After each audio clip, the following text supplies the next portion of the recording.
সবাই মরে যাবো, আমরা সবাই, কেউ থাকবো না। এই পৃথিবী থাকার জায়গা নয়। কিয়ামতের সময় আল্লাহ তাআলা মালাকুল মাউতকে বলবেন, সবার রূহ কবজ করে ফেলো, সবার, কেউ থাকবে না, সবার রূহ কবজ হয়ে যাবে। আল্লাহ মালাকুল মাউতকে বলবেন, মালাকুল মাউত কি অবস্থা? বলবে সব শেষ। মাইয়াবকা, কে বাকি? মালাকুল মাউত বলবে জিনেরা বাকি, যাদেরকে দেখা যায় না। আল্লাহ বলবেন জিনদেরকেও শেষ করে ফেলো, রূহ কবজ করো। মালাকুল মাউত আজরাইল জিনদের রূহ কবজ করবে।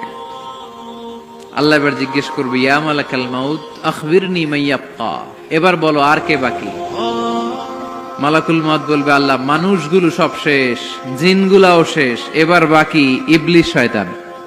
কে বাকি? ইবলিসরেও শেষ করো, ইবলিসও শেষ। আল্লাহ আবার জিজ্ঞেস করবেন, ইয়া মালাকাল মাউতি মাইয়াবকা, আর কে বেঁচে আছে?